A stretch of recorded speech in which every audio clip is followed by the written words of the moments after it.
of you are my ex-colleagues as well, particularly grateful for all of you to have come. This is a space that OP Jindal Global University acquired just about a couple of months ago, 3 months ago to be precise. And we've had a number of debates here, basically in law, because as you know, the OP Jindal Global University is dominated by the law school, which is really the main school. But we've started now slowly opening it up for other debates. And a lot of people find it convenient. One of the disadvantages, if I may call it that, of the Jindal Global University is we are located in Sonipat. We have wonderful rooms there. But the problem is for people to go there and come. So the Vice Chancellor felt we had to do something like this. We've also got a set of offices just one floor below. So a lot of us work from here as well. I was explaining to Ambassador Bhatia, but thank you so much. I don't want to stand between you and the team. I merely want to say, and this is said in all humility, that the Jindal Global Center for G20 Studies really has modeled itself after the G20 research group of the University of Toronto. They're the longest serving research group of this kind. They've looked at G20 for years and years, and they do a fabulous job. I'm sure you have in your hands a copy of that fine tome which talks about the G20 Summit. So it really gives me a lot of pleasure. I hope to have a really interactive session, John and Madeline, with colleagues, because each one comes with a certain degree of expertise, and I think you will find it interesting to hear from them. We will begin with John. We will begin with John, who is the director of the G20 Research Group. He will talk about the performance of the G20 Summit, the Delhi G20 Summit. Then we have Madeline, who is the executive director, and she will talk about the assessment, comparing it to other summits. And then Jessica, who's still working on a laptop, and she's a number cruncher, so she will talk about prediction, what will happen in the future in terms of the G20 conferences that are to follow and so on. So I really have nothing much more to add at this stage, because I am as keen as you are to really hear them first, and then we will throw it open for discussion. So John, you have the floor. Merci, chers collègues. Bonjour, bienvenue. It's great to be here with you to learn so much more about the Delhi Summit in particular and the broader context in which its achievements will unfold. I've been to every G20 summit since the first in Washington, D.C., November 2008. And even before that, have been studying the G20 because the G20 is arguably the only international institution of consequence that Canada invented. The Honorable Paul Martin and then our former Prime Minister, D.K.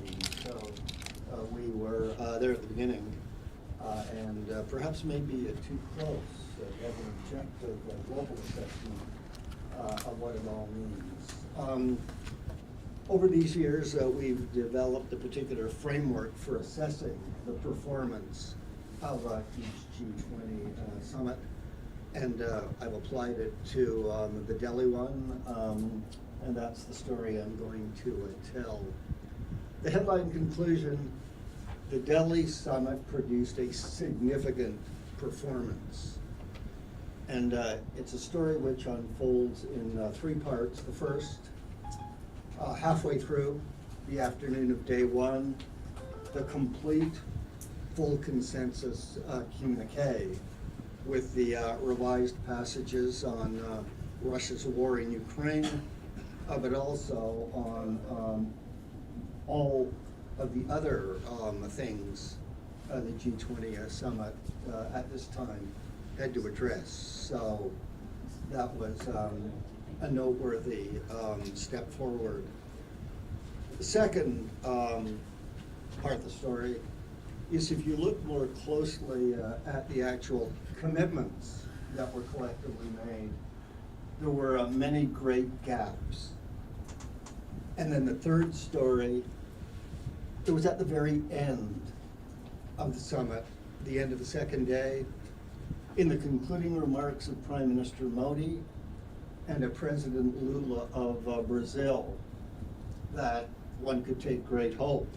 I think it confirmed that it was a significant performance indeed. So let me say a few words about each of those three chapters, the story of the Delhi Summit. First, the significant progress, the fully consensus communique, like Bali the year before, and it was a massive surprise for almost anybody, as I think this one was. The revised language on Ukraine, it was a setback. It was missing two words, Russia and aggression. But even though the Prime Minister of Canada would disagree with me, there's something to be said for the fact that it did put only the resolution of the United Nations, General Assembly, Security Council, where it was the vast majority of all the countries in the world, and not just the G20, that had agreed formally that Russia was guilty of aggression in Ukraine. So I think the G7 countries and several others could be pleased with the adjustment that came, and with the additional paragraphs on Ukraine and on Russia that followed, rather more detailed, and it did make the G7 summit more of a global security governor than it had been before, but it had been one for a long time before. We then look at the specific dimensions of performance, we call them. One of the big ones, of course, is domestic political management. Many ways of measuring it. 85% of the leaders came, same as Bali last year. The only really big difference was that it was the president of the People's Republic of China that stayed at home for the first time. And others know more about why that choice was made. But I did think it made it easier for the leaders physically present to come to consensus on many of the other important things the summit did. Another measure of domestic political management is, approval in the media, right? And a quick look at the editorials in major newspapers in India. They just extraordinary praise for the summit, for Mr. Modi. That very rarely happens, if at all. Delhi may be in first place, but I'll need to read more. We also look at the decisions, the collective commitments, we call them, precise, future-oriented, politically binding commitments. Not legal ones, of course, but then, of course, it's the politicians that make the laws and not the other way around. So, as a political scientist and not a lawyer, right, it's the political binding that matters. The Delhi outcome document made 242 commitments, substantially more than Bali had made last year. In fact, it was the fourth highest number in the 18 summits we've now had. So it was really at the top of the chop in the number of commitments it produced. There's obviously an open question about, will they be implemented? We'll have to wait until we hear from Jessica to tell that part of the story. But what were those commitments on? Number one, in first place, they were on development, 47 of them. Mr. Modi, from the beginning, has said his summit would be about development, the key concern. And he delivered, not just in fine speeches, but in the actual commitments. What was in second place? It was health, global health. And that was on his priority list, but it was well down the list. But boy, I've long said, and I do a lot of work on climate health, and I got my first COVID shot.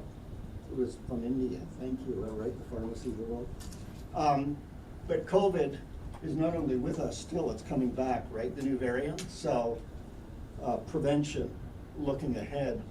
G20 summits are always better at reaction than they are at prevention.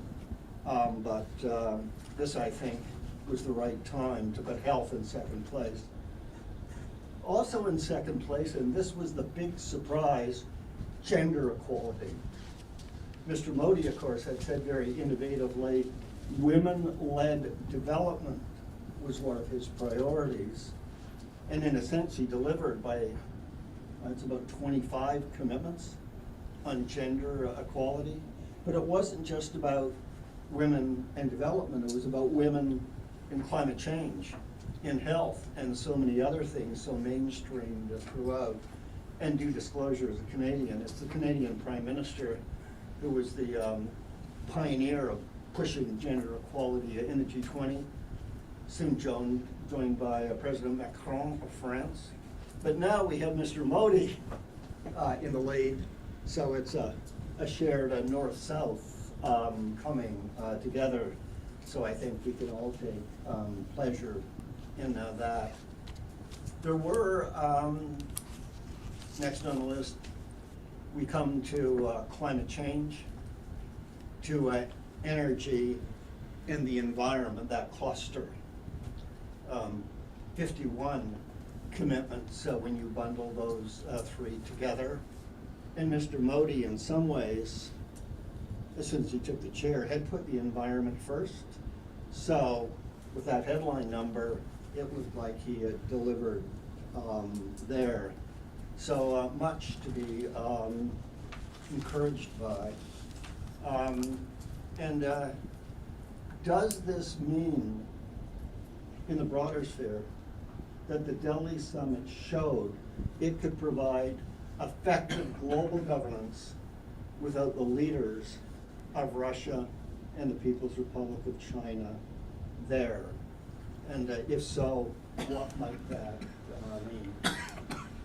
But then the second chapter, look at the content of the commitments. And I, of course, first went to the climate change, the energy, and the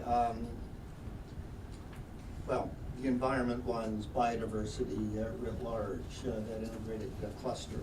For various reasons, that's what my last two books have been about. And that was my task force in Think 20, one of the engagements groups, and has been for a long time. Before we took that deep dive, we looked at the quality of those 242 commitments. Most of them were actually quite weak, right? The strong ones are, we will do this. The weak ones are, well, we support this, we reaffirm that, we'll continue to do exactly the same thing that we promised to do the year before, or we'll commission some more research, as if the G20 was like a think tank, like others. And my own view is that the world can't wait for more of the same, or for new reports to come in, or even for new low-level platforms or processes or any of that. Delhi really needed to deliver big, bold decisions, and on the whole that it did not. Another indicator is, well, follow the money. Where's the money?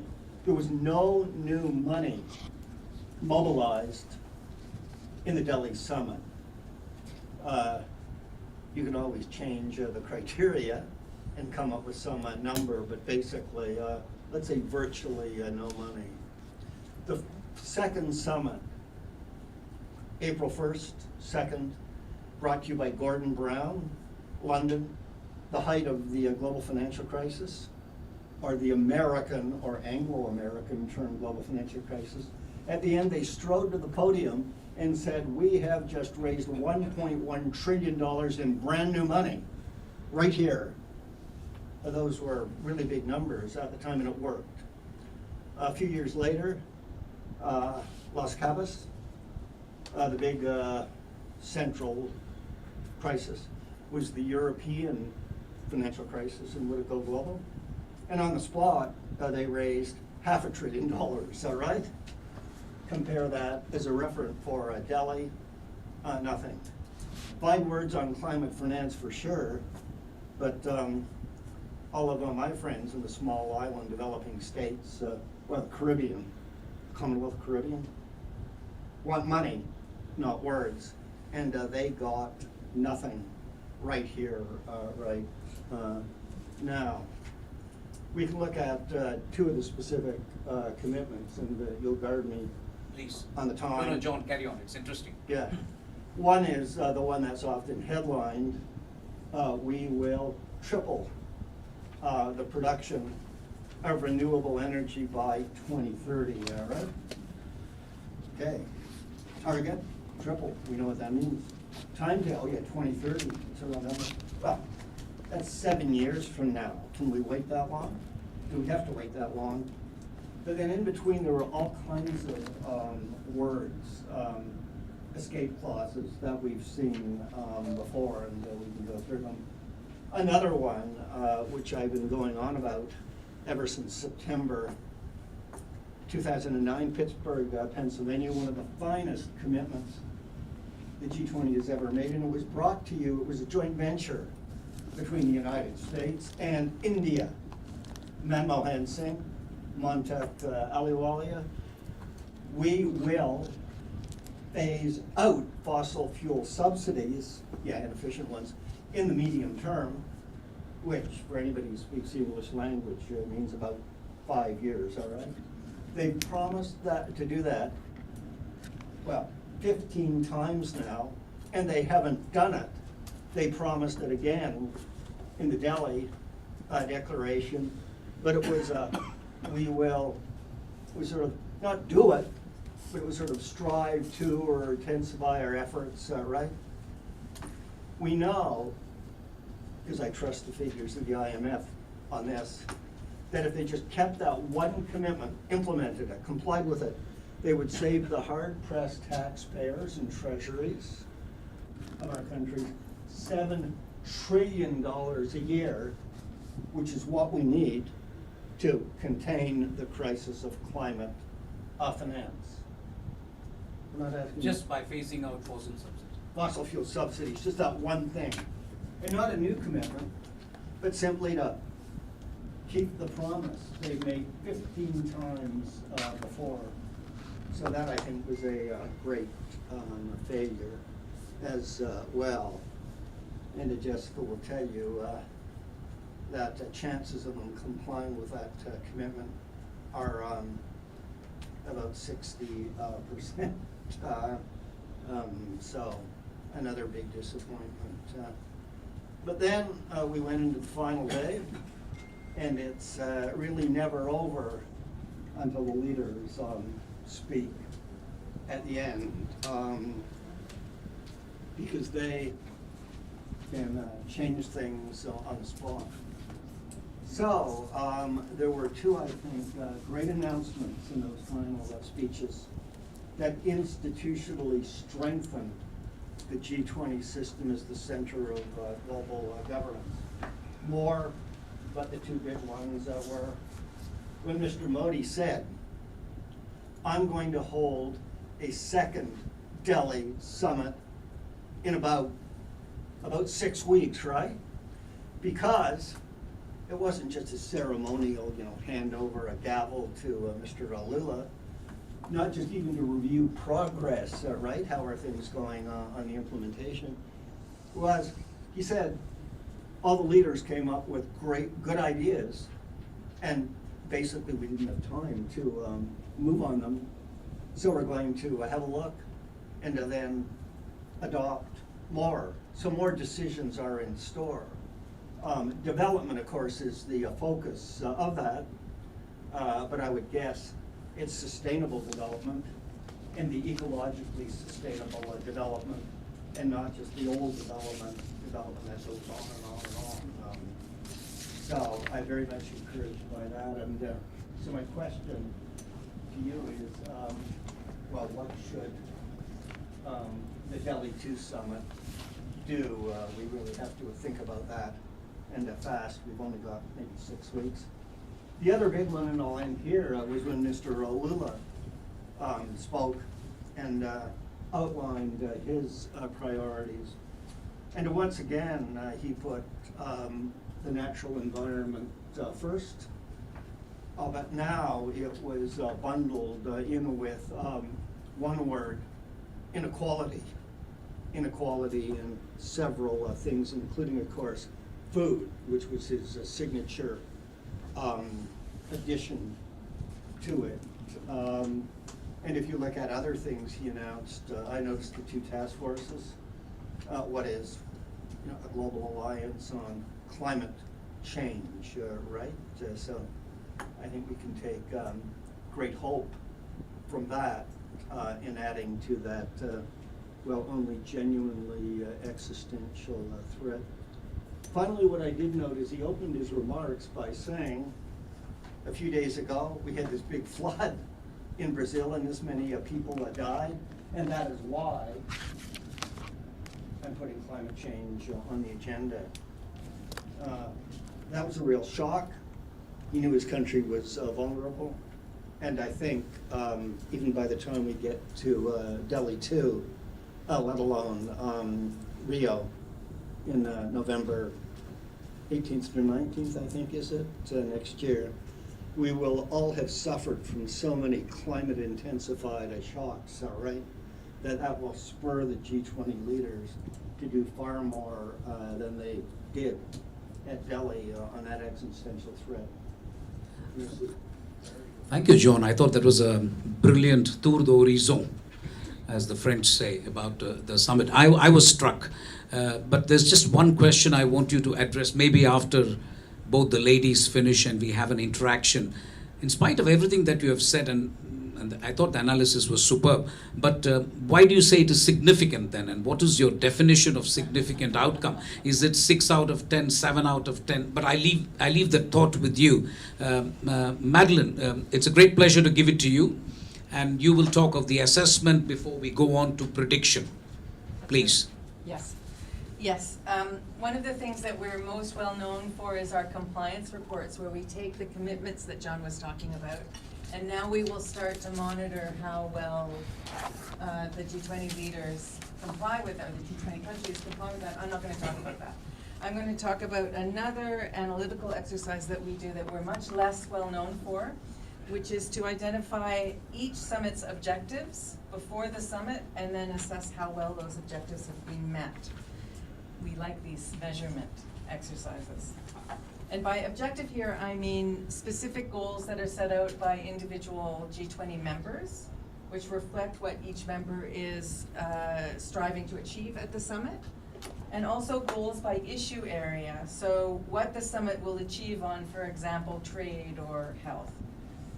And we express these goals, we write them out, and we use what we call the language of the summit, which means we write them out as if we were the Sherpas who were negotiating the text that will then go into the communique, and then when the communique is released, the real thing is released, we comb through it and we look for what matches the language that we found.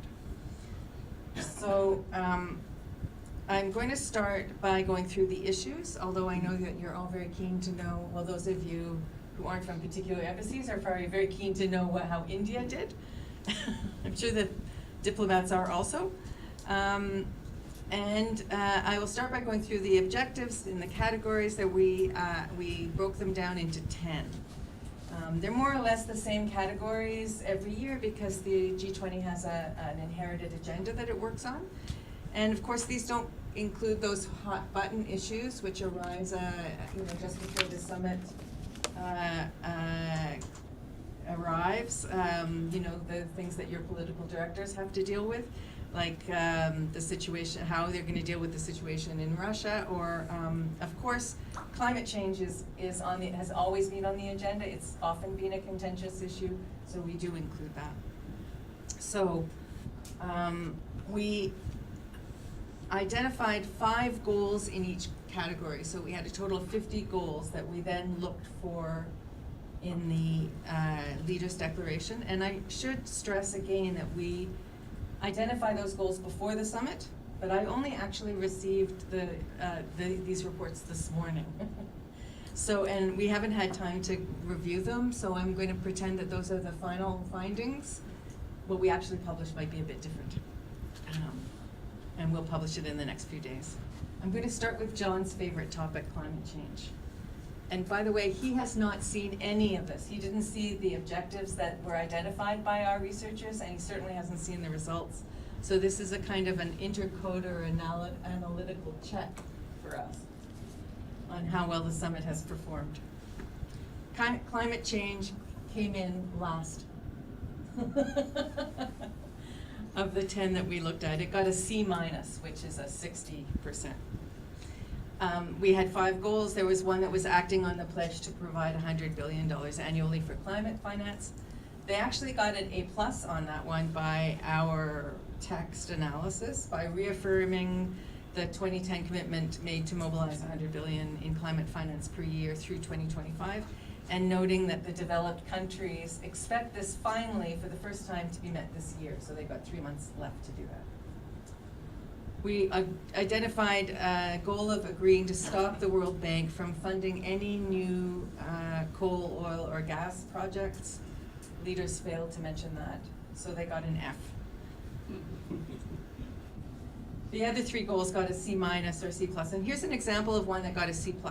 We wrote as an expectation, we remain, quote, we remain committed to adopting the UN's SDGs as our overall framework to address climate change. As such, we will authorize a special drawing rights allocation for the SDGs centered on SDG 13. We found lots of text in the communique that said that the G20 will use the SDGs and the 2030 agenda as a framework, of course. Since everyone has signed on to that and the G20 didn't have to start that from scratch. And we found text that said the G20 will, quote, scale up financing from all sources for accelerating progress on SDGs, so it's not a failure. At least you could say the special drawing rights, SDRs, are included in that, all sources. And so we gave that a C, what did we give it? We gave it a C+. So you might now be interested in what was at the other end of the spectrum, what came first, and it was the environment with an A, an 85%, followed by macroeconomics, trade, and health with solid scores in the A- department. So an A+ match. Here's the objective we found, a good example. Quote, we expected, quote, we commit to prosecuting and ending illegal, unreported, and unregulated fishing and the destruction of the ocean environment through unlawful fishing. And here's what we found in the communique. We reiterate our commitment to ending illegal, unreported, and unregulated fishing, as well as destructive fishing methods in accordance with international law. So that's an A+. Health, got an A-. The objectives we looked for covered One Health, digital health, access to affordable and equitable medical treatment, antimicrobial resistance, and support for research. You see how broad the agenda is and how the G20 goes far beyond what the media tends to focus on. I'm sure that's not news to most of you in the room. The last goal, that one for supporting research, is actually the one that pulled the score down a bit because we anticipated reference to sustainable financing for research and development, and the declaration just said we remain committed, which is not a very strong statement. Trade did well with an A-. 2 objectives there got an A+ on fair competition for all, including beyond the G20, and recognizing the importance of rules and norms-based and norms based on a rules-based multilateral trading system. There was a good match on promoting more democratic international trading system, but a C- on improving the resiliency of supply chains. Macroeconomics got an A- as well. The leaders did well on regulating crypto assets, and with an endorsement of the Financial Stability Board's recommendations, and for striving for price stability to manage inflation. They did best on international taxation, which is something we've been working very hard on in recent years. Very well on addressing debt vulnerabilities in this context, in low and middle income, this context meaning our exercise, not taxation. Very well on addressing debt vulnerabilities in low and middle income countries, and least well on unlocking access to private finance to support sustainable and inclusive economic growth. That was a B match. That's too bad. On the digital economy, which got a B+, 78%, the goals covered universal connectivity, DPI, digital public infrastructure, digital security, accelerating the digital transformation, and cyber education. And they did best on cyber education and least best on DPI, which must have been quite disappointing for India. The declaration simply welcomes the G20 framework for systems of digital public infrastructure, but doesn't articulate any commitment to adopt that with any kind of cross-border interoperability or to ensure monitoring its progress or impact. Crime and corruption did fairly well with a B. Most of the objectives were related to works in progress or conventions or agreements in other forums, such as the United Nations Convention Against Corruption, and those were well reflected in the declaration. And with development, which also got a B, here again was a strong reference to accelerating progress on implementing the SDGs, good matches on supporting developing countries with the transition to a, quote, low carbon / low emissions, end quote, and decoupling economic growth from environmental degradation and enhancing sustainable consumption and production, but not such good matches on technology transfer and digital technologies. Food and agriculture got the same mark, a B. Best matches here were on sustainable agriculture and rural development, which we interpreted in the communique as the commitment to accelerate innovations to increase productivity, reduce food loss and waste, and improve marketing and storage. And also other text on international cooperation to address the weaponization of food and energy. They didn't do so well on committing to implement low carbon practices in agriculture, however. And then the last issue on the list is energy, which got B. Here there were 2 objectives that got a C match on access to electricity for all and investing in R&D for renewable energy and carbon capture. They did better with upholding their Glasgow pledge to phase out coal, although they just said that they would, quote, accelerate efforts to phasing it down, not out. They did best on facilitating low-cost financing to developing countries for energy technology and transition, and on efforts to triple renewable energy capacity globally by 2030. So all those matches came up to, I think I wrote here a 76%, but I think I miscalculated. I think it's actually higher than that. I think it's more like an 83%. And I haven't had the chance, as I said, I only got this morning, so I can't even calculate accurately. I haven't had a chance yet to compare this to previous years to see what kind of trends there are or how this fits in over all the years. But I do know that our assessment for the Bali Summit last year was 70% on the issue. So New Delhi unquestionably surpassed that. Now I'm just going to finish up with a look at how the countries did. There were 65 objectives that we found, varying from 2 for some members and 5 for others. And by our assessment, that came to 81%. I got this one right. That is the right total. 81% of those 65 objectives were met, which is also higher than Bali's 67%. There were 4 countries that ranked first with an A+, followed by 7 with an A, 4 with an A-, 1 with a B+, 2 with B, 1 with a B-, and 1 D. Don't worry, I am not gonna go through each of the 20 members one by one. But I'll just pick three, India, the United States, and China. India, along with Canada and Germany, scored A, or 90%, top ranked. We identified 4 objectives for India. We expected there to be something on promoting the creation of an inclusive, open, non-discriminatory digital economy with some consumer protection, and we got a recognition that, quote, safe, secure, trusted, accountable, and inclusive digital public infrastructure, respectful of human rights, personal data, privacy, and international intellectual property rights can foster resilience and enable service delivery and innovation, end quote. That's an A+ match. Plus there was even more text on the subject. India did very well in getting its G20 partners to agree on women-led development and access to education, and on addressing the ecological challenges of climate change, biodiversity loss, pollution, land degradation, and food security, and also on pursuing environmentally sustainable and inclusive economic growth and development in a balanced manner. So A+ on all of those objectives.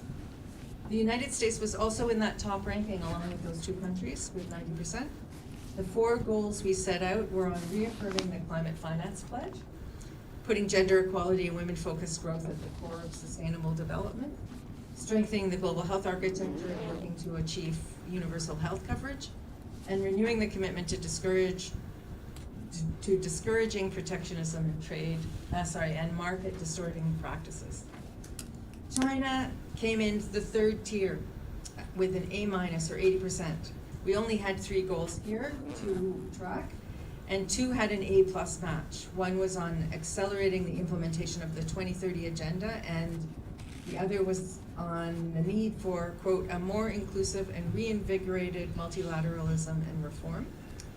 The objective that pulled China's score down, however, with a C match, was on the digital economy. We expected there to be text along the lines of, quote, we commit to cooperation with regard to the digital economy and will aid in facilitating cross-border cooperation and trust.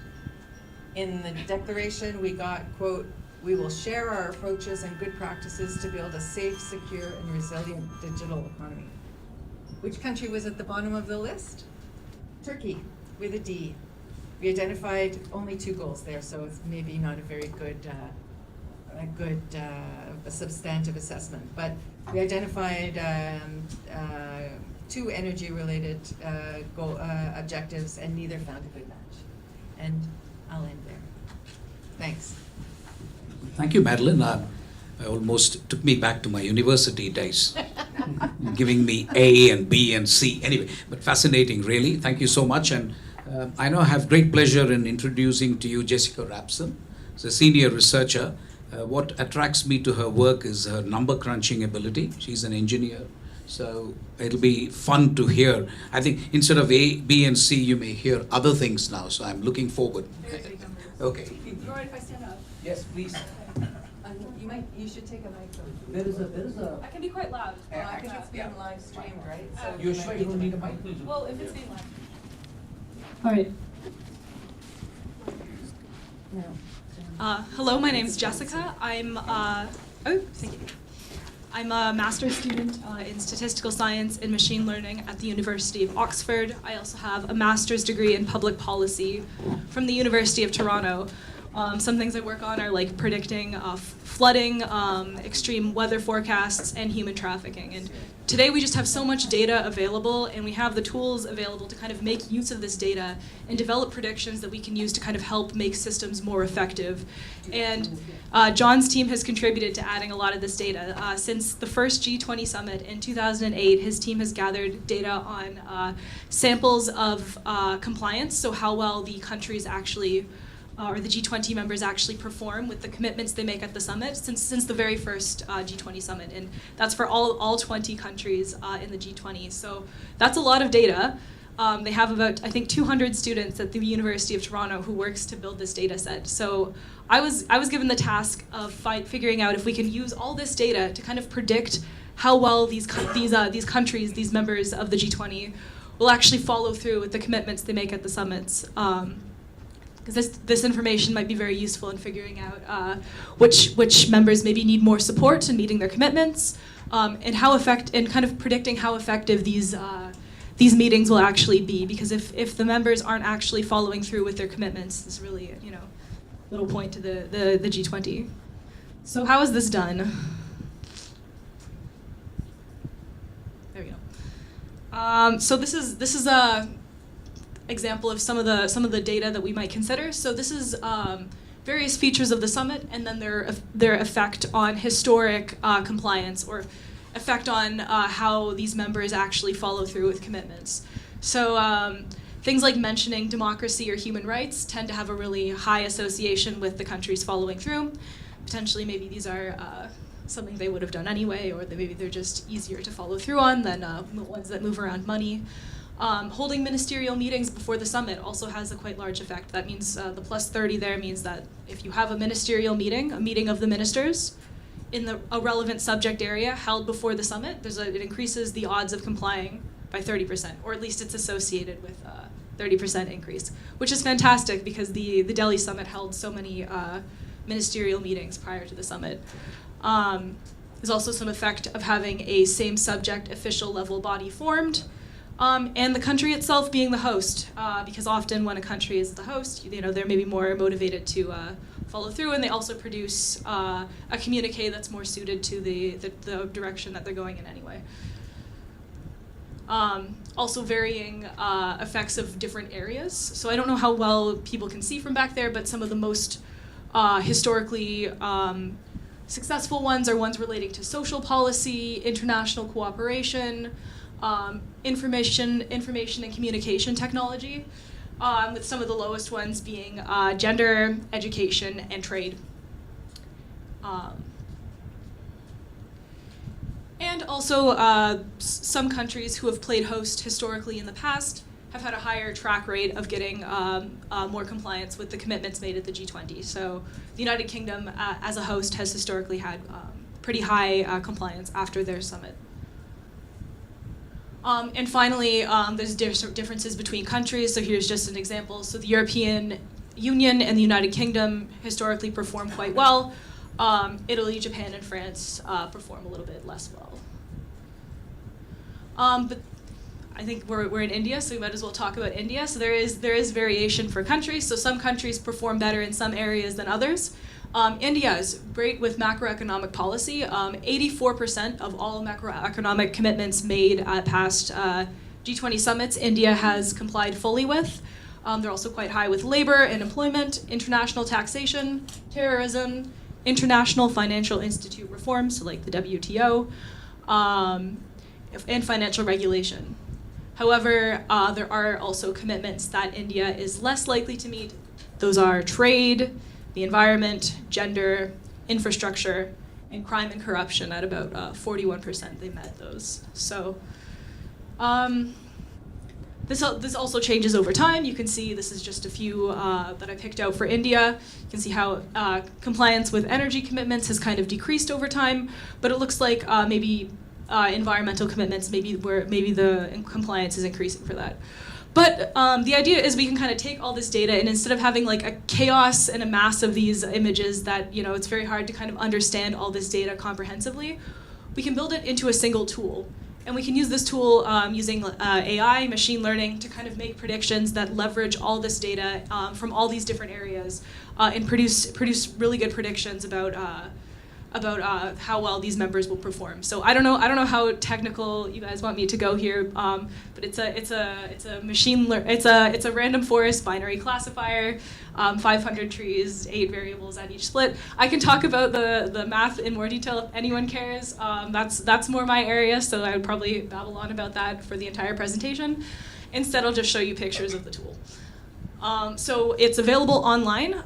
It's also available as open source code, so anyone who's interested or is able to access the code to generate this exact website and the exact predictions that it makes, and they can edit it, they can make their own, just to make it very democratic, very open. So you go to this website and you're presented with an explanation of what the tool does. You fill out the information about the commitment that was made, the area that it was made, the host of the summit, which should be India. I guess I forgot to fill that out. And then just checking off relevant facts about the summit, so whether or not the ministers met, for example. And then you hit estimate at the bottom, and all that kind of complicated relationships that we showed in the past with all the charts, that model takes care of that for you. So you push estimate, and you get a percentage likelihood that each country in the G20 will comply with that particular commitment. So this is just, I picked one at random. You can see, like, for this one, India is 46.2% likely to comply, and Turkey is only 30.2% likely. And then at the very bottom, which is quite hard to see, there's like the average for all the countries. And this is accurate on a holdout set. So a holdout set means that we didn't use the data to train the model. We just showed it to the model after we built the model, and it was about 86% accurate, which I think is fairly good considering how vague and abstract a lot of the commitments are, and also how a lot of countries probably are probably just acting in a certain way and maybe not necessarily taking the G20 into consideration in their day-to-day actions. I should also mention this also considers economic factors, so like GDP growth, GDP per capita, and similar.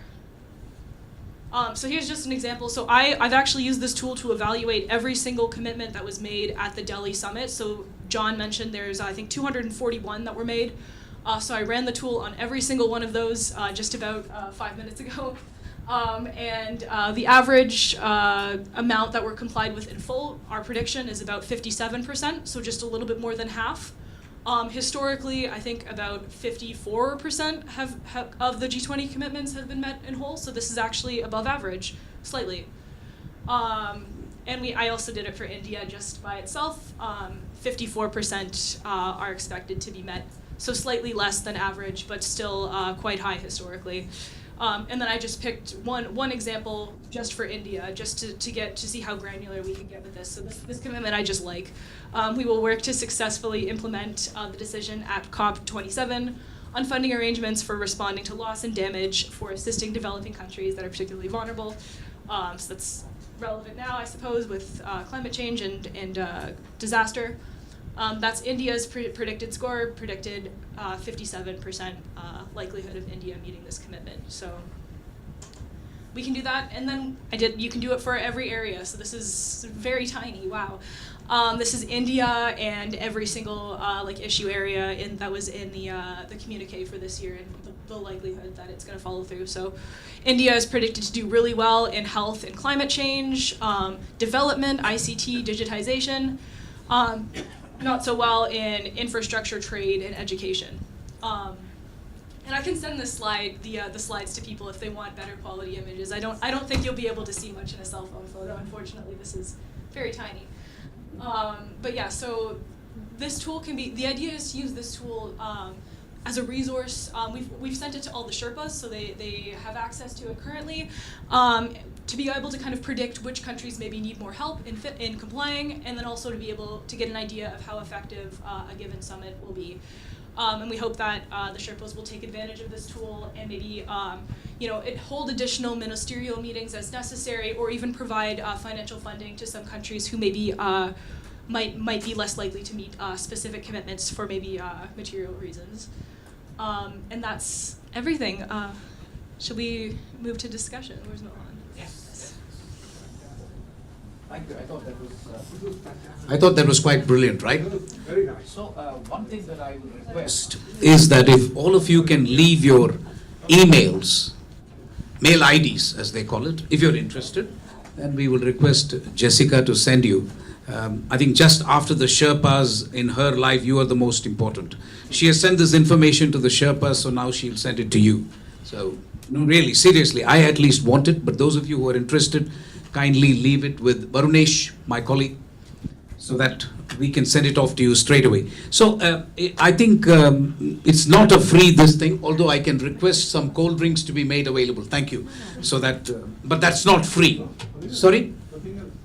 No, there's going to be an interactive discussion. No. Gurjeet, come on. Okay. We will. No, look, yeah, I think sugar and spices वो भी दे दो. इनको भूख लगी है. चलो, we'll give you that also, no problem. No, more seriously, really, I think if I'm just looking at the audience, and as often happens in Delhi, most people came, some people didn't come, so I had to look at who came and who didn't. So looking at the people and their expertise, I would divide the discussion and I would invite comments from everybody on the following. One is high politics. That basket will have global south, China, and the Russia-Ukraine factor. So that is the political dynamics of the summit, right? Whatever else you want to speak about as well. But I just call it the political basket. Then I think we should talk about SDGs and climate change. And there I think, frankly, John's comment worries the hell out of me because there has been no financial commitment. I think that's something we should discuss a little bit. I thought a lot of things were said about noting that developing countries need 4.8, 4.9 trillion period before 2030, after, etc. But nevertheless, we have to compare it with other summits. Africa, and I'm looking at Gurjeet, we should discuss Africa, not just the admission of African Union. I believe actually that Africa has played an extremely important role in the whole thing and will continue to dominate the subject in the future. And last, technology, only because Rudro is here. So I know, seriously, more seriously, of course Rudro is here and he will talk. I think he has every right to talk about it. He participated in the working group. And I think digital public infrastructure and technology, India took a lot of interest. And I would be very interested in knowing from you, Rudro, what is the grade you give? Obviously, Chatham House. What do you think we really did? I think we did a good job. But in the end, I have to tell you, not to provoke you, but it just says we note the One Future Alliance. I was a little disappointed. I thought there should be a commitment after all the discussions that happened. So let's begin with high politics, if you like. Anybody who wants to go first, I would have given it to Ambassador Rajiv Bhatia because he's the senior most IFS officer, but he has just left. He will come back. He's left his notebook here. But perhaps Ashok, I don't know if I don't want to force anybody, but Ashok, yeah.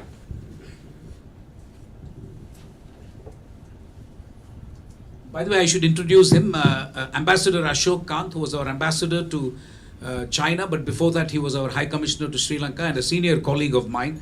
Thank you very much, Ashok, for your time. Please. No, thanks, John, Madeline, and Jessica for your presentations. I have some comments and some questions relating to your presentations. I'll come to some of the themes you have raised later. John, you talk about significant outcomes and some gaps. And for you, one big gap is revised language on Ukraine. That was seen to be a setback. I think assessment depends on where you come from. In our case, during India's presidency, there was a deliberate effort to give concerns of what is being described now as Global South as a central place that became the main point of departure. As a former practitioner, I can tell you that languages, formulations don't really help. Bali had very strong formulation on Ukraine conflict. Did it help the slightest bit in taking the process forward? So we decided that Bali formulation is a non-starter as far as Russia and China are concerned. The Bali consensus broke down within days of Bali summit. So we had to find a new creative way of approaching the issue, and that was done by moving our focus to Global South, India calling the virtual summit of the Voice of Global South, and also working with, as you're aware, Indonesia, Brazil, South Africa, and others to see that we can find common space. For countries like India, frankly, and most of countries of Global South, I can tell you, we don't find anything wrong with the formulation which was arrived at in leaders' declaration issued in New Delhi Summit. A stronger formulation which would have condemned Russia wouldn't have made any difference in reality. So I just wanted to make this point that priorities are different. Our priority was looking at some concrete issues, and one concrete issue which you didn't refer to at all was induction of African Union as a permanent member of G20. G20 accounts for 80% of global GDP, but the fact that a continent of 1.3 billion people was absent, with exception of presence of South Africa, was a huge shortage, deficit in composition of G20. From our perspective, if you ask me, that's the biggest takeaway coming out of this G20 summit. And you may like to, in your assessment, you may like to revisit that issue. Coming to some other points, I entirely agree with you that a lot of outcomes of New Delhi Leaders' Declaration are aspirational in character. They are not backed up with concrete funding commitments. For instance, climate finance, reference being made to additional 5.8 to 5.9 trillion being raised to enable developing countries to meet with the NDCs. Another additional $4 trillion being raised for transition to clean energy. But not a word on how this is going to be done.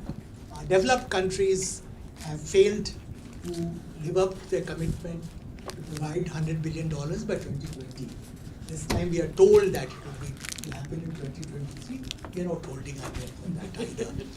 Frankly, it's for developed countries to do a little bit of extra, walking. And really, so that's why I'm a little surprised by some of the numbers which were given. Very high, scores were given for developed countries. Sitting here, we are not quite persuaded, frankly, because if they're not, coming up with resources to back up these lofty commitments, how do they deserve such high scoring?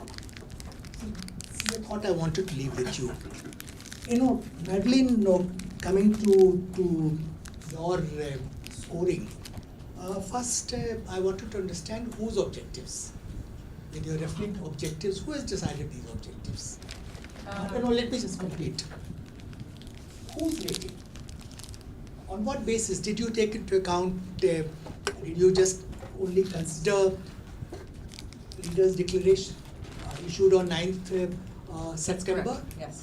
Did you completely ignore Chair Summary and Outcome document arising out of ministerials? Yes, we did. Did you completely ignore outcomes of engagement groups? Yes. What I'm trying to suggest that there were 220 meetings held through course of India's presidency, and presidency is not yet over.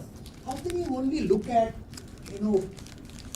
language of Leaders' Declaration and come to certain conclusion? Again, in terms of methodology, I would like to suggest that actually all other documents are annexed to Leaders' Declaration, so you cannot ignore them.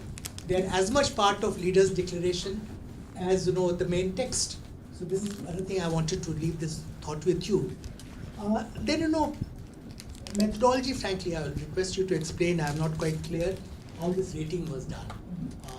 And why certain countries got very high rating, why certain countries didn't do so well. India, well, you have given India a good rating. Thank you for that. I appreciate that. Jessica, again,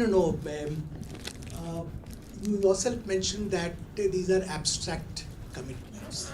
I'm using your word there. Then how do you assess compliance? Because you have a model. are you keeping the same benchmark for developed and developing countries? Climate finance, I saw that India was given loss and damage aspect 45% or something like that. How can you put India on the same footing in terms of delivery compared to developed countries? You have to look at NDCs. NDCs that we made in Paris, subsequently in Glasgow. You judge us against that, and we have done very well actually. Our track record of delivery on NDCs is actually better than India and China have done better than virtually all of the developed countries. Why are you ignoring that? Why? So I'm not an expert in these subjects, but I'm just raising these issues. I'm also disappointed that on technology, Rudra will talk about it. But DPI is something which was so important. So much work had been done, and joint declaration only takes note of global public repository that India has offered. It doesn't even support it. Likewise, Global Biofuel Alliance. It only takes note of Global Biofuel Alliance. It can be a game changer completely. India alone, every year produces something like 500 million tons of agriculture waste. Brazil and USA have huge numbers. Converting that into biofuel will make a huge difference. It doesn't even support its language is not. So to that extent, there is disappointment. But when you look at overall assessment, you have to look at the context. You have to look at the context that compared to Bali, New Delhi, we are facing with a more fractured world, where North-South divide had become much sharper. Because you must acknowledge, understand that there is strong resentment in countries of Global South that Ukraine is sucking oxygen out of the system, that concerns of developing countries are being disregarded. Likewise, East-West rivalry, China-US strategic contestation become so much sharper. You have to look at that context. Within that context, India, with help of all other countries, being able to arrive at a consensus document on day one of the summit, to my mind, was a major achievement. To my mind, African Union joining, as a permanent member of G20 is a very big achievement. Other achievements are more aspirational in character, but still, there's some forward. Thank you, Ashok. That was quite comprehensive. I'll request the panelists to kind of note it, and then maybe spend 10 minutes getting some reaction from the floor, and then you can answer if that's okay, John. Three key things.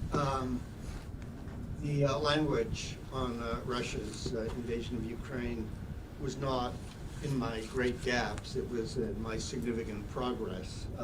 First chapter, Baka. And, the Ukrainians... The word you used was setback. Was what? You said revised language Ukraine was a setback. It was, yeah. Not a great gap, just a setback. The Ukrainians thought it was. Many of the G7... Ukraine are not even a G20 member. So. Yeah. Well, the Russian Federation, of course, liked it. But the much broader language about the war, I think, was a step forward.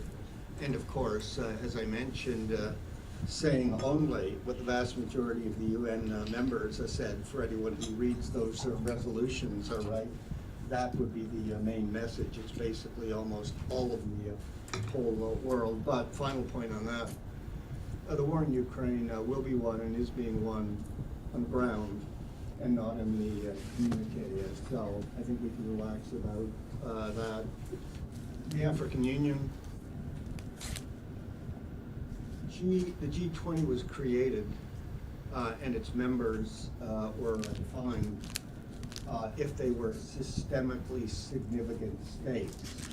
And that was revolutionary in a sense, because you not only had to have great capability, great connectivity, right?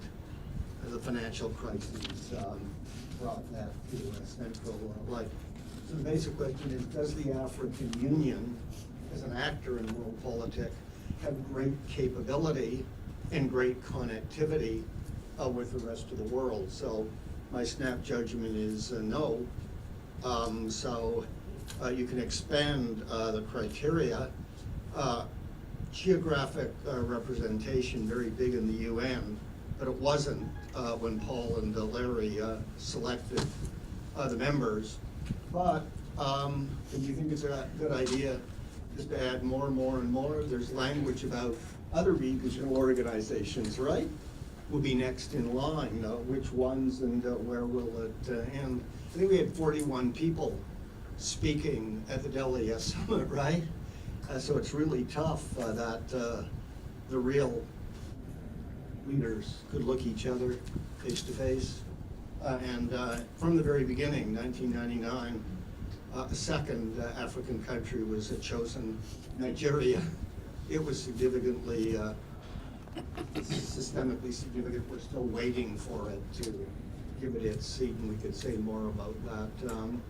Finally, the 100 billion, you're quite right. They promised that in the UN, right? The Copenhagen Summit? That was a long, long time ago. 2009.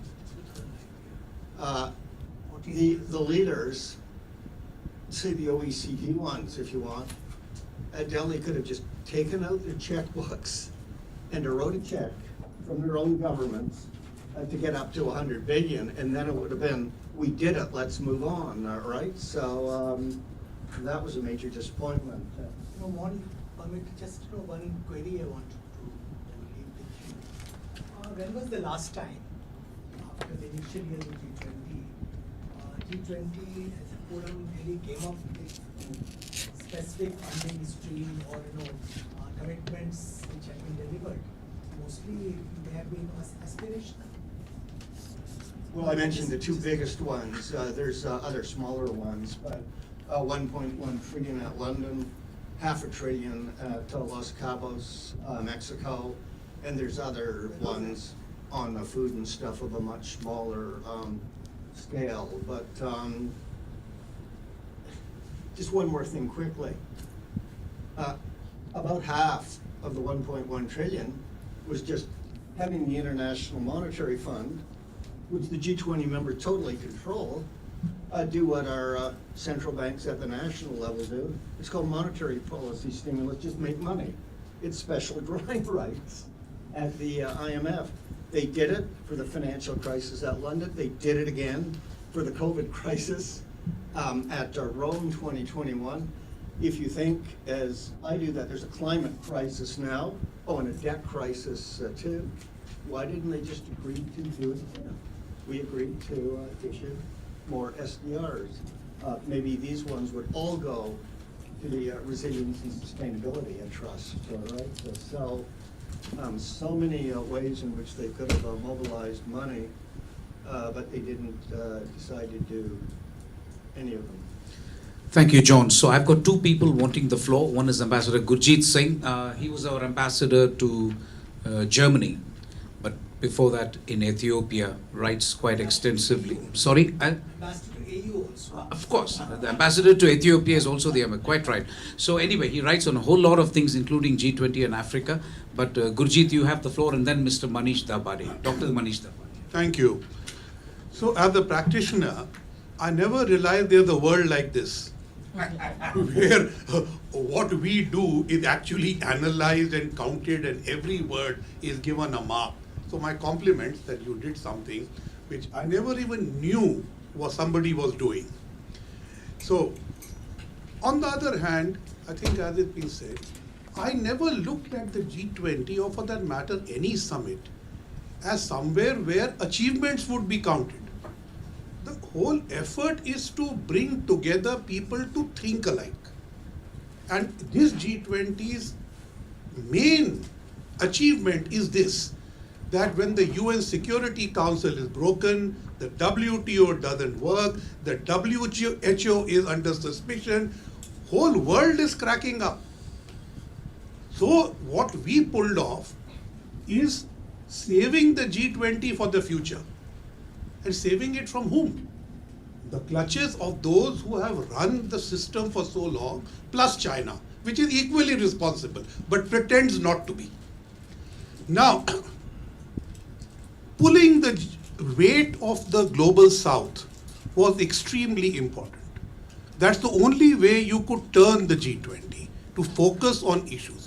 But if we are always told that our issues and all the issues you listed are of interest to the global south, but very often the global south has little to say about them. We were told this is what's important to you, I will give you so much, which of course never comes. So the south, particularly Africa, is fed up of recycled promises. We don't mind recycling plastic and water, but recycled promises is just not on anymore.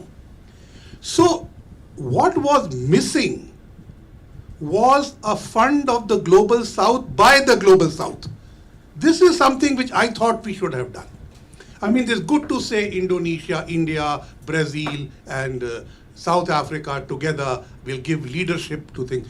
But I think we should have come together and put up a self-help fund to at least implement the SDGs in our own neighborhoods and show that we are not dependent on whatever.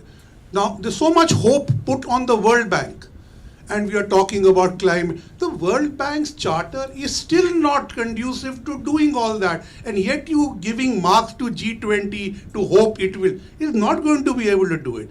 This is what Africa realizes. But who tells Africa this?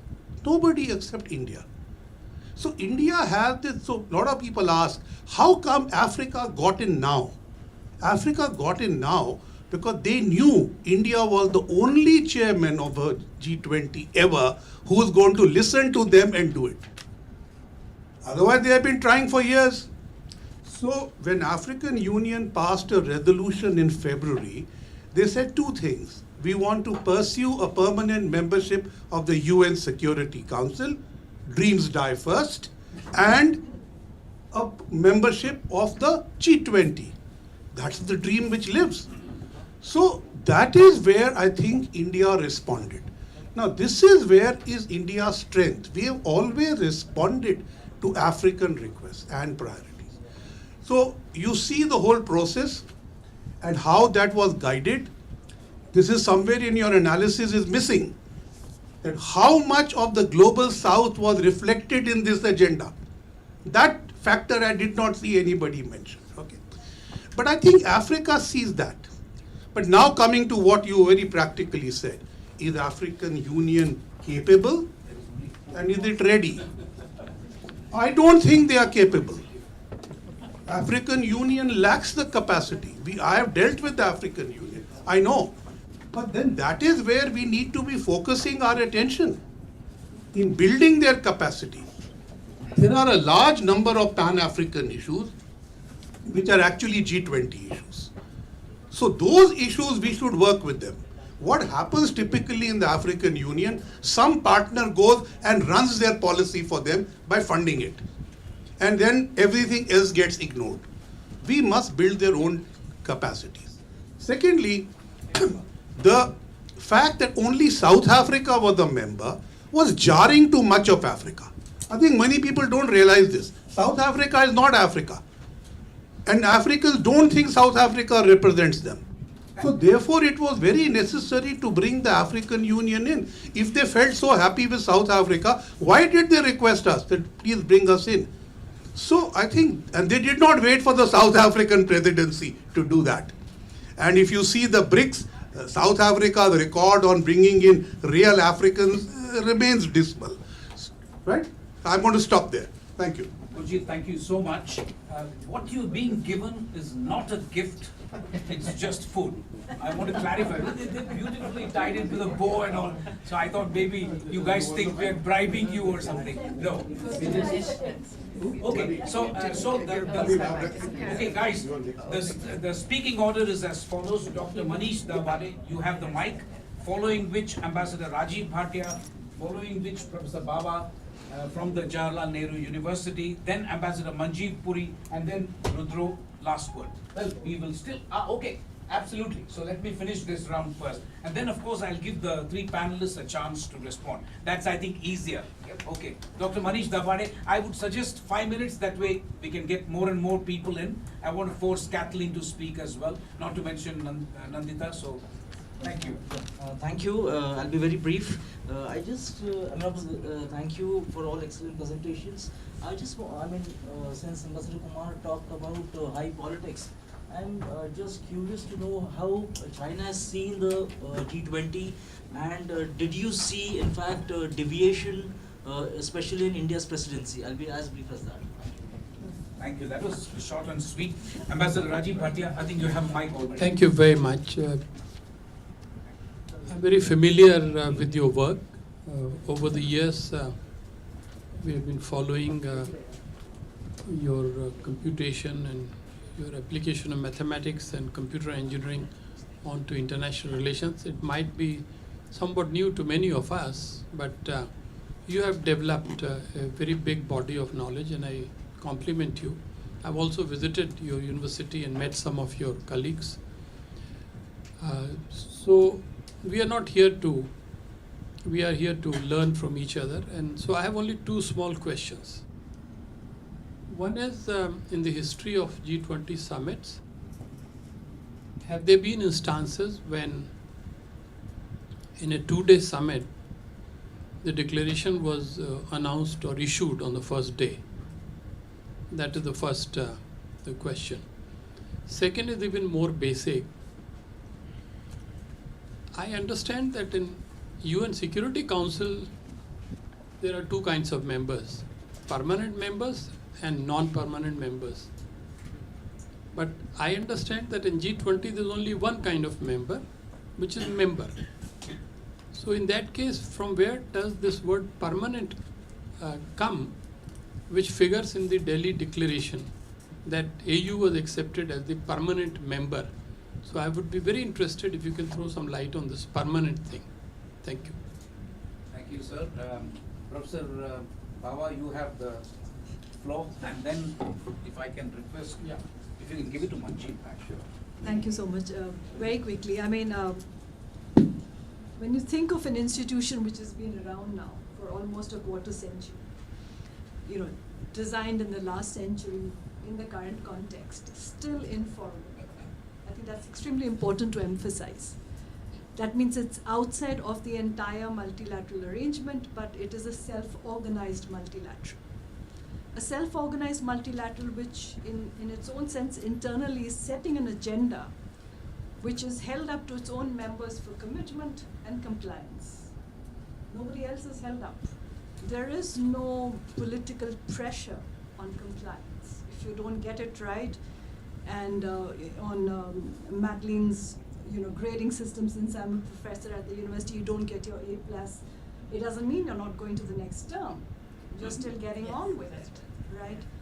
I think an important question then to ask is, in all this tracking, for me, what is looking at these 25 years of looking at an informality which has come to assume an importance in agenda setting, which then gets played out on formal institutional apparatuses.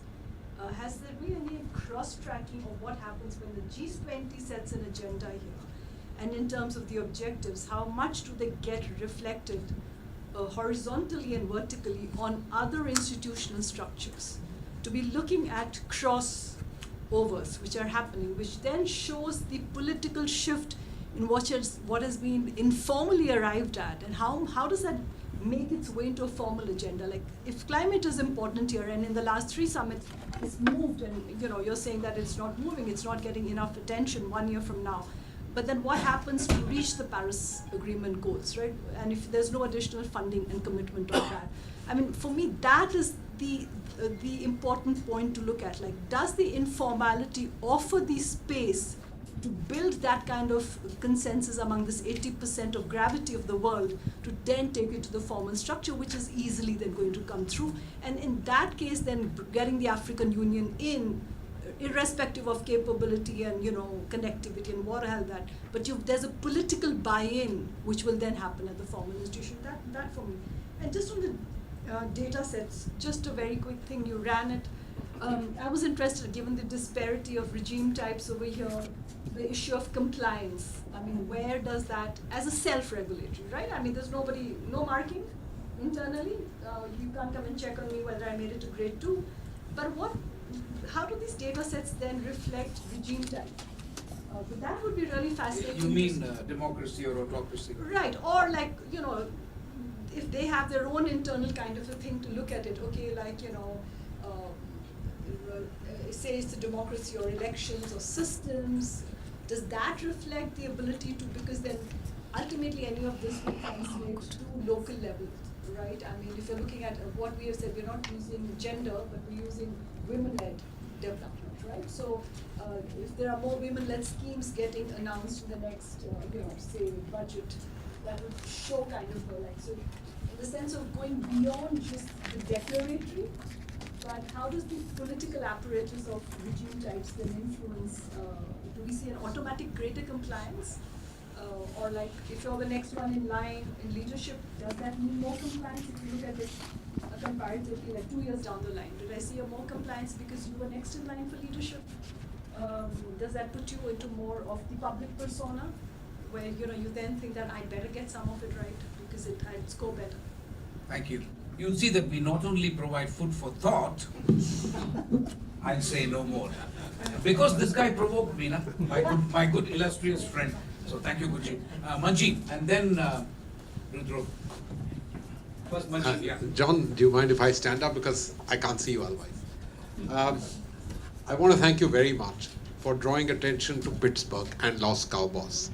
And thank you for telling people that it's bringing together countries and the EU because of the Europeans having ceded specific and very important economic powers to the European system, whether it's trade or it's monetary policy.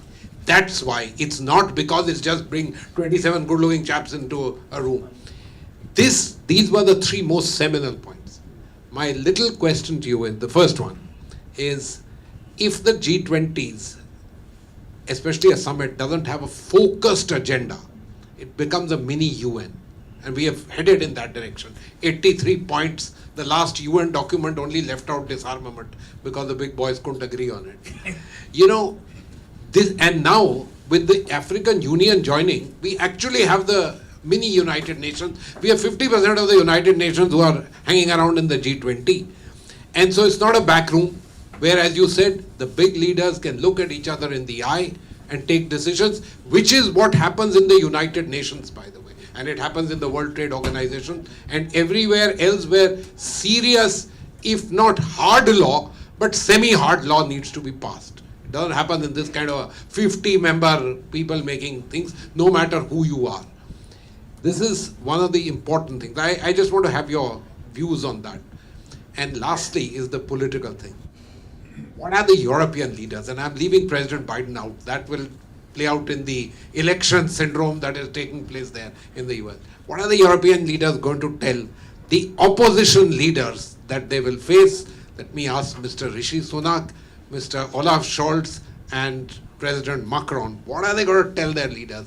What did they do to their pet subject, which is asking their populations to make sacrifices? Let me leave it at that.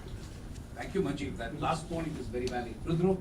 Thanks. Anything else also? But No, thanks, sir. especially Firstly, just a factual that we were not part of the digital economy working group. We just, follow some of these things from the outside, since it's on the record, right? These things. Thank you. I'm sorry. No. So just one point is that, look, I don't have any real quarrel with your kind of model. I think mathematical models are revealing, but they're quite underwhelming. And that was the proof for me in your presentation over here. So you've got certain parameters, you've got a certain methodology. And I think based on those parameters and methodology, you're doing your job, right? And you're scoring the Delhi Summit according to how you see it, right? Now, I'm guessing you get this all over the time. You get this all the time. If you had to do this basically as a political science seminar back in your university, you'll have the qualitative people saying, listen, this is pretty useless. You'll have the quant guys saying, look, this is amazing because it's revealing. So as I said, it's revealing, but to me it's underwhelming because I'm a qualitative person and I think most of us here are. But it's an interesting kind of way to kind of look at this. I just want to focus a couple of minutes on the question of DPI, right? I think there are 2-3 things, right? So one is, if your analysis, and it's not just that DPI got a B+, maybe it deserves a B+, I have no idea. We're yet to see. We'll see what happens in the next 5 years. But on DPI, I'll just give you an example, right? Maybe this is a flashpoint example of why the quantitative mathematical modeling is indeed quite underwhelming, right? And why you need a lot more context. So if you read the Leaders' Declaration, paragraphs 55, 56, for instance, there's about a paragraph and 3 points on DPI, right? The OFA, just to say, responding to Ambassador Mohan's point, is the voluntary submission on our part. It was not part of the formal G20 negotiations. It was a voluntary piece that we put into the negotiations in India to say is that, look, we think that we should now create a global DPI institution, and there should be an institutional outcome from the G20, which is OFA. Many countries agreed, some countries disagreed, and so on and so forth. On DPI itself, it's worth keeping in mind, in the first Digital Economy Working Group in February, most countries didn't open their mouth because they didn't know what DPI was. And that may be kind of something that we had to work on in India, is to spend a lot of time in mobilizing DPI, explaining DPI. It's a theory of change. It's not just a technology feature that you're trying to build. It's a value proposition of looking at technology, governance, and markets all together. So to get them to even accept or understand this taxonomy took a long time. It was only in the third EWG meeting that 19 said, okay, yes, there was a flashpoint aha moment where they got up and said is that this stuff can actually leapfrog financial inclusion by about 5 decades. It usually takes 5 decades, you can now do it in less than a decade. And that's a fact, right? We've done it in India at population scale. So when you say that DPI only gets a kind of a B+, right?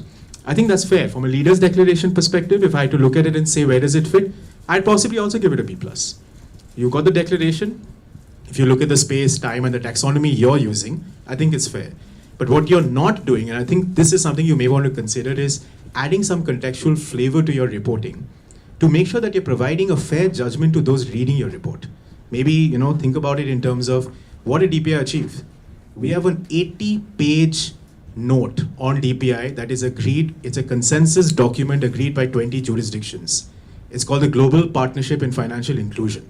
It is public domain. It is the first time ever that the world has achieved this, right? And they took 7 months of hard negotiations. And frankly, I'll be honest, it would not have happened if it wasn't the determination of the Indian presidency, right? There is a very detailed digital economy working group outcome document that was published on the 19th of August this year, which for the first time ever defines DPI. Why is that important? You first define DPI, you have a framework for DPI. Then when people building DPI in other parts of the world start saying is that what are the principles that we should follow? In time, those principles will become standards. Whether it's Microsoft or Azure or cloud, or whether it's Brazil, Philippines, Singapore, or India building this stuff out. What do you refer to? You have nothing, right? So in 6 months, just think about this. You introduce the term DPI, which no one in the world had heard of prior to Bali, right? The Prime Minister introduced this taxonomy, right? 2 is you got the world to accept this. 3, you got the largest trading partners that you deal with, the European Union, the United States, France, and soon maybe UK and others will come, to enter bilaterally into joint statements with you saying is that we're going to fund this stuff out, right? 4th, each of these countries, and this is why context matters, why have they not signed the OFA? It's not because they don't believe that you should institutionalize DPI. They've not signed it because there's One Future Alliance, right, which is the institutional outcome. But the reason they haven't done it in many cases because the G20 cannot make legal commitments. That is the simple reason, right? Germany cannot make a legal commitment in a document such as this. When Scholz goes back, his parliament, they'll be up in arms. So it needs process now to create a multilateral or a multi-staker institution out of this, right? But if you look at this is leapfrogs from where we were 6 months ago. Talk to the DPI community guys in Brazil and others. They have, most of the guys turn around and say, where did this DPI come from? Singapore is saying, how did you guys do it? Who did you hire? How did the US come around? US companies have resisted DPI forever because they have a vendor-based approach, which is the typical developed country way of doing this. Amazon wants to build a payment system. It's closed APIs. They built it. They want to screw you over. They'll screw you over, right? On the record, I'm not saying only Amazon. Vendors in general. DPI gives it out. What is the key of DPI? It is that it is a strategy of optionality. That is the key. The country gets to choose how it wants its infrastructure to be used, reused, and developed. And private sector plays on top. So I would just say is that I don't have a quarrel with your methodology, right? But all I'm saying is that you may just want to, in different places, maybe you do it already in the report, but just as a signaling exercise, it could be on climate, you said, there's no fund. They've actually committed to a pandemic fund. It's in the outcome document. But you've not read in this taxonomy, Yeah, that wasn't. right? But there's already a commitment. India has been pushing, saying is not only this pandemic, but there's another one coming. Is the one pushing saying is that we should create a pandemic fund. Sorry, Rudra, what is this outcome document? You mean that? So sir, every ministerial meetings, every ministerial has an outcome document. That is what they negotiate over 7 months. So frankly, I'll be honest, the leader's declaration is neither here nor there. So frankly, this entire exercise, if I had to be absolutely blunt, is interesting, but in my mind, neither here nor there, right? The actual substantive work, and they'll have a disagreement because this is their taxonomy, but the actual work and substance is at the ministerial level. Okay.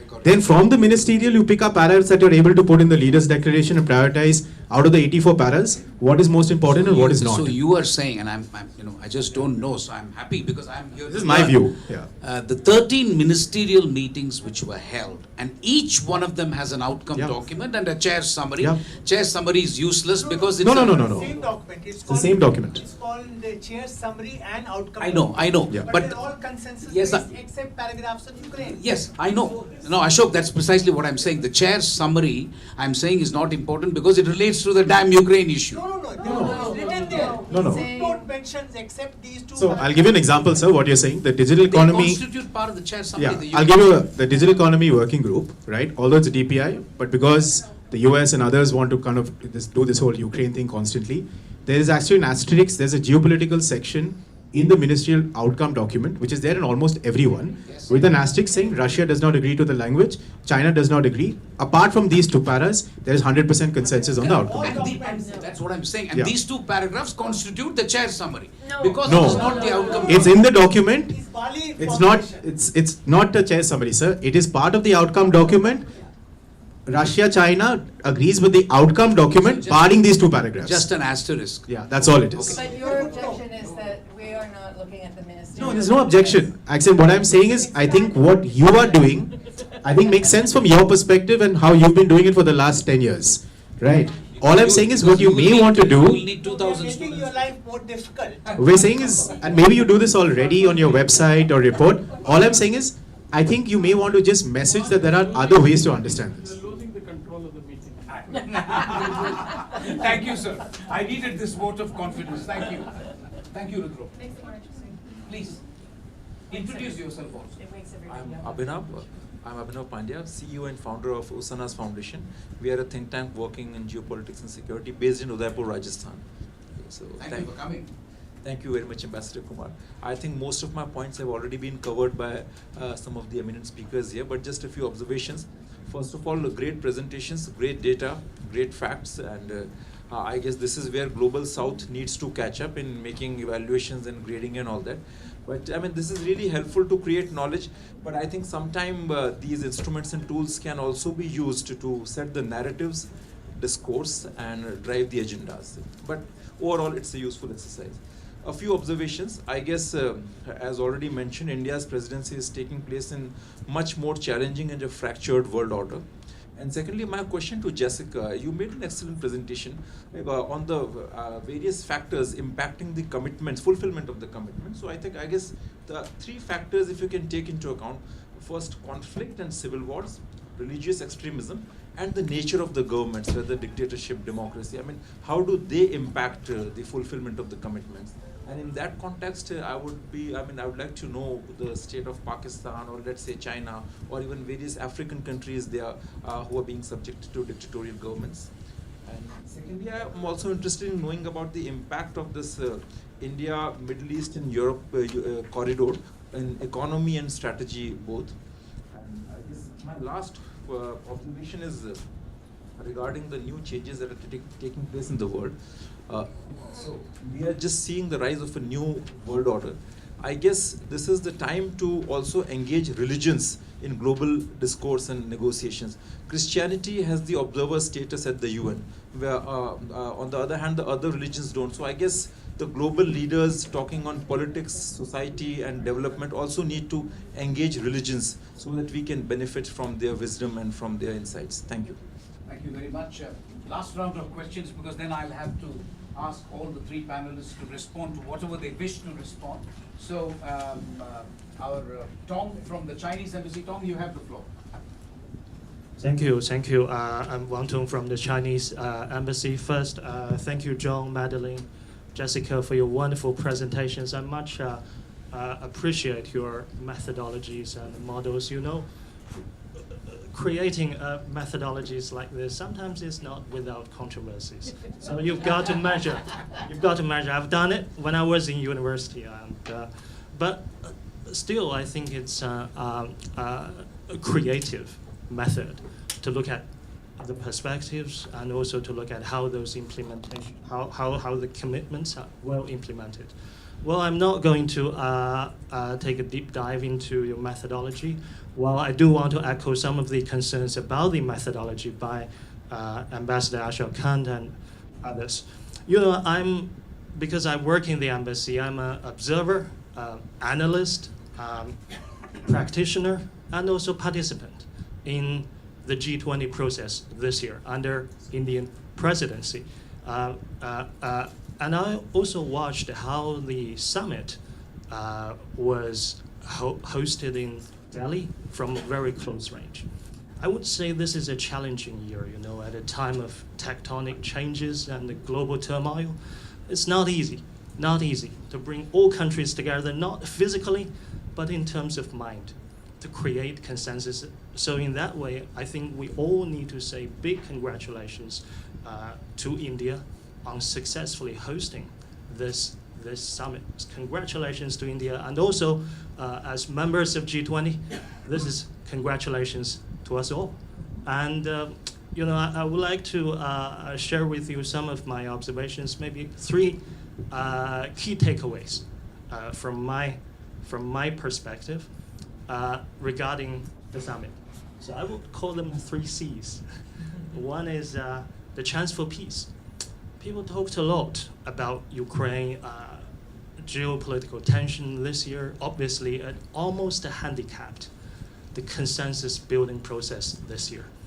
We were lucky. Our negotiators worked day and night, and almost until the end of day 1 of the summit to hammer out this agreement.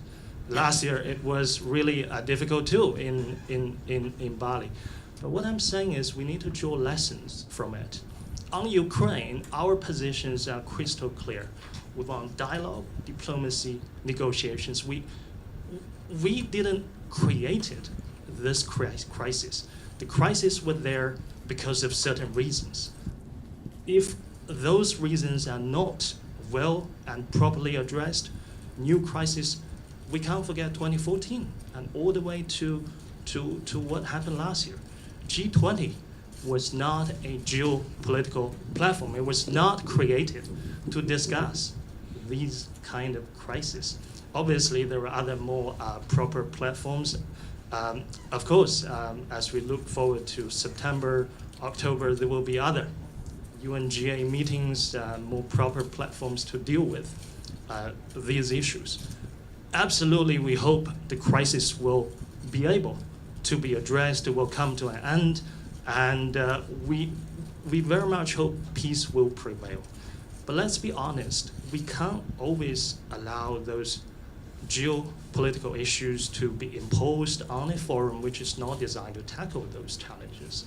So, going forward, I think we need to learn lessons and we need to ring-fence the discussions in the summit from those geopolitical tensions. Otherwise, we may risk losing other historical opportunities to right the wrongs, to get our job done.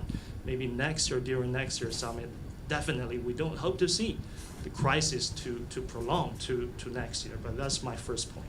The second C is challenge to development.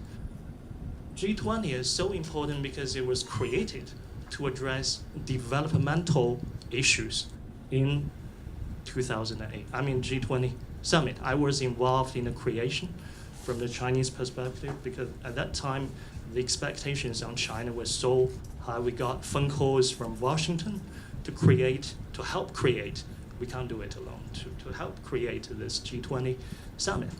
today, at a time when global development has taken such a big hit, we all need to shoulder that responsibility to revitalize global growth. There are so many items on the G20 agenda. There are so many thorny issues. You rightly named a lot of those topics: sustainable development, the trade, global trade regime, energy transition, climate change. All these are thorny issues. They are worth our in-depth discussions. They are worth our time and energy to be invested in it, because the eyes of the world are on us. This is why so many countries want to join the BRICS, because they all have their concerns regarding development to be addressed urgently. This is why the African Union very much hopes to be a member of G20, because we need to deliver justice to the lack of development to the African Union. So I think development is something that should be kept at the heart of the agenda of G20. We can't forget about it. And the third point, the third C, I think it should be called call for unity. In China, we always have a saying, we call it 着眼大局, which means we've got to look at the larger picture today and not be over preoccupied with those trivial details, although those trivial details are very important. But our priority is the larger picture. What is the larger picture? The world has, members of G20 spoke 2 languages. It's a joke. They spoke many languages, but 2 kinds of languages. One language of divide and rule, and one language of solidarity and cooperation. I think it's very easy for everyone to discern the essence of their languages. There were over 20 of them.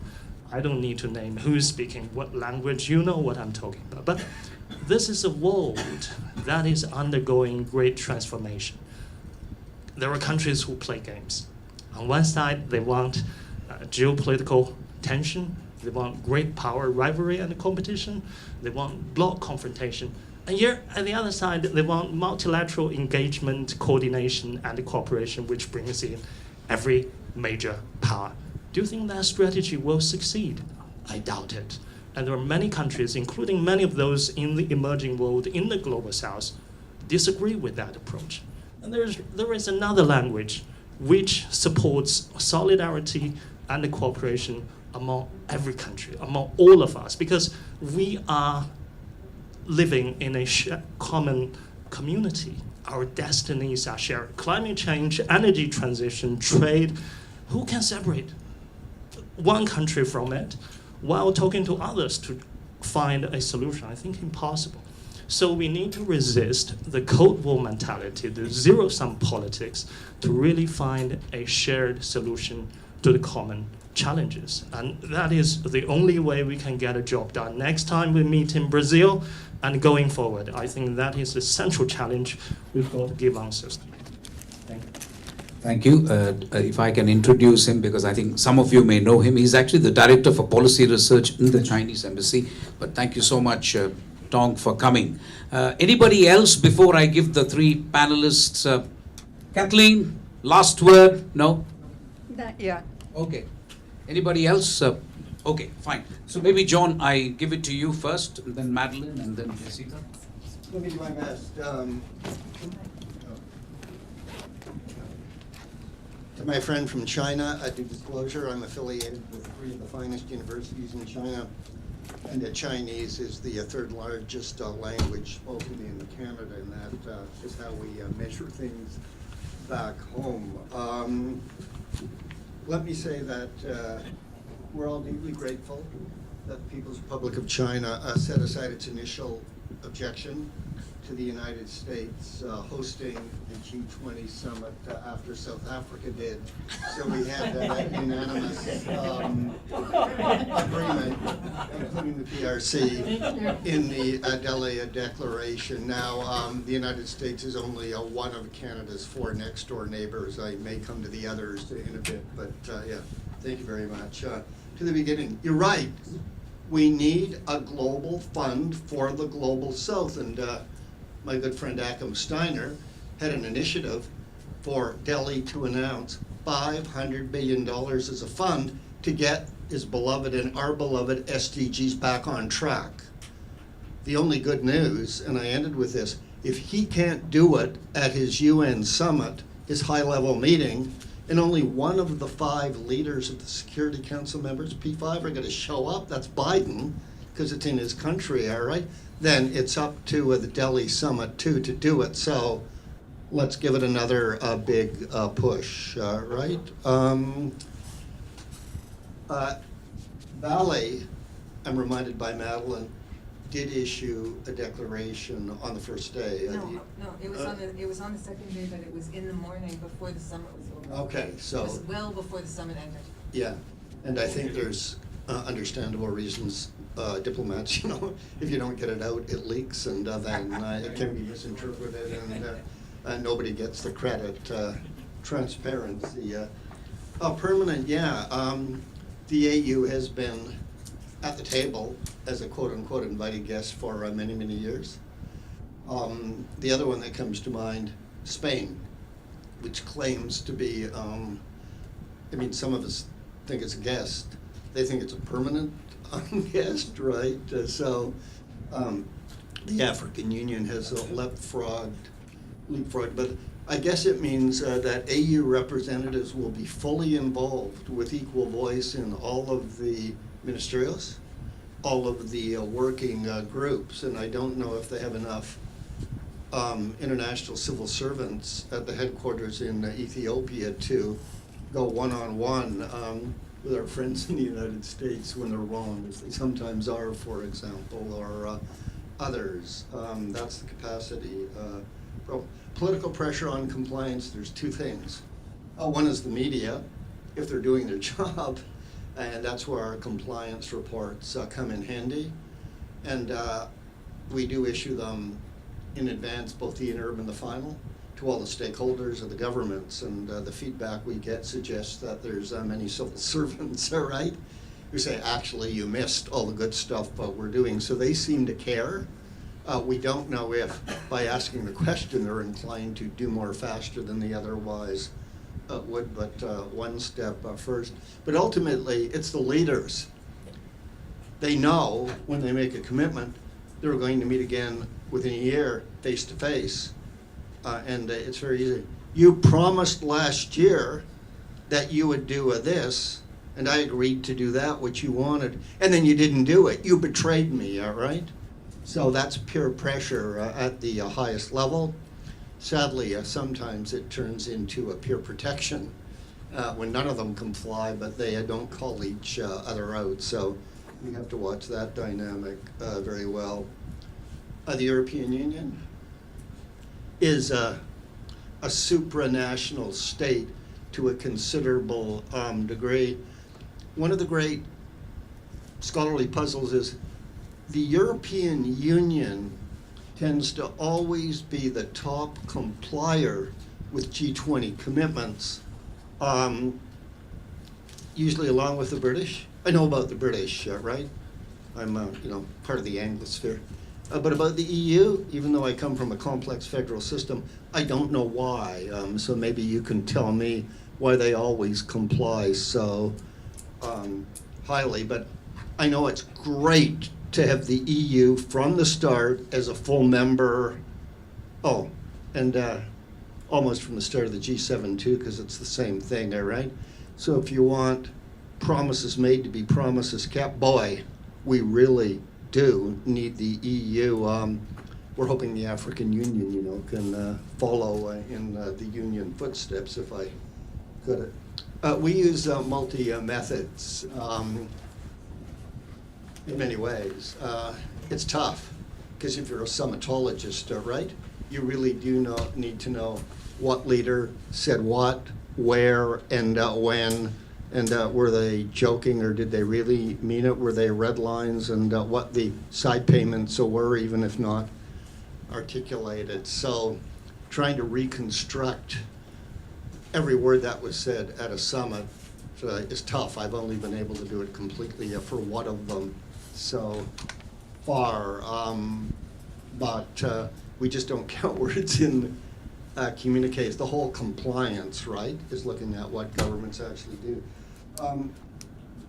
There were 12 commitments of the 242 at Delhi in the Declaration on Digitalization. That's the bucket in which DPI has largely existed. So maybe it's more important than just, the arithmetic.